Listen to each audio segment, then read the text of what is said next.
ամսի 26 եւ 27 ինչ եմ հատուկ նշում այդ երկու օրեր, որտեղ լուսինը խեցգետնի կենդանակերպում է լինելու։ Խեցգետինը հայրենիք, ընտանիք, օջախ։ Դրանք կարծում եմ, որ ոչ աշխատանքային օր կլինի, թե աշխատանքային օր։ Համենայն դեպս, եթե ոչ աշխատանքային է, այդ բոլոր արարողակարգերը, հարսանիք, ծնունդ, կնունկ, ուրախություն, նշանադրություն, կարող եք սեր խոստովանել, կարող եք ամուսնության առաջարկ անել։ Ի վերջո լուսինը Յուպիտերի հետ խեցգետնի կենդանակերպում է լինելու։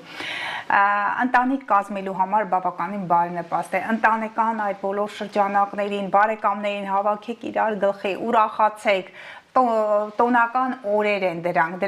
ազգային արժեքները բարձրացնելու, հիշելու մեր նախնիների, նրանցով ապրելու, այդ մեր ավանդույթները կրելու եւ ավանդույթները շարունակելու ամենաբարենպաստ օրերն են։ Նաեւ գրանցելու, եթե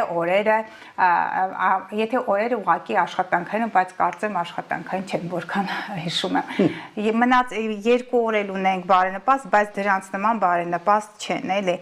Հաջորդ ամենակարևոր օրերից մեկը մենք տեսնում ենք ամսի 29-ին լուսինը առուծում է լինելու երեխաների հետ կապված բոլոր գործերը, սիրային հարաբերություններ կարգավորելու հետ է դրական դիրքավորում տալիս Վեներայի հետ։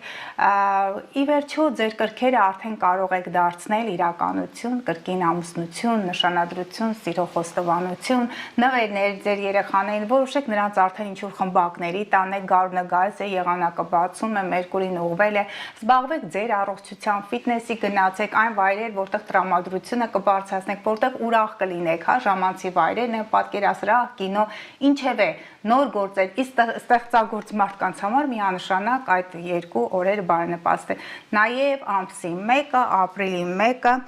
դրանից առաջ բարդ օրեր ունենք մենք, ապրիլի 1-ը